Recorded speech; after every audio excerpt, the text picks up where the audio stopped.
வணக்கம் நண்பர்களே. இன்று நாம் கேட்கப் போவது ஒரு அழகான சிறுவர் நீதிக்கதை. நரி மற்றும் ஆடு, கிணறு கதை. அதில் நரியின் சூழ்ச்சி, ஆட்டின் நம்பிக்கை, அதிலிருந்து கிடைக்கும் பாடம் அனைத்தும் உங்களுக்காக. ஒரு நாள் ஒரு நரி பசி கொண்டு ஊருக்குப் புறம் சுற்றிக் கொண்டிருந்தது.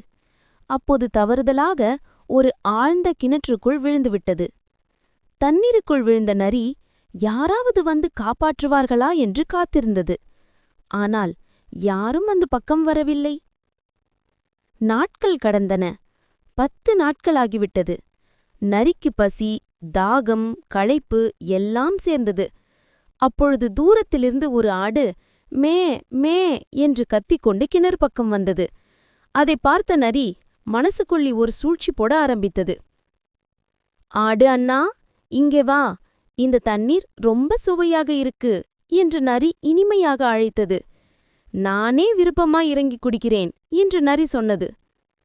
ஆடு நம்பிக்குட்டியபடி கிணற்றுக்குள் குதித்தது. ஆனா தண்ணீர் குடித்ததும் முகம் சுழித்தது. அட பாவியே, இது சுவையா இல்லையே என்று ஆடு சினுங்கியது. உடனே நரி, முதல்ல உன்மேல ஏறி நான் வெளியே போறேன், பிறகு கையை நீட்டி உன்னையும் எடுப்பேன் என்று சொன்னது. முட்டாளாடு அதை நம்பியது. நரி ஆட்டின் முதுகில் ஏறி வெளியே விட்டது.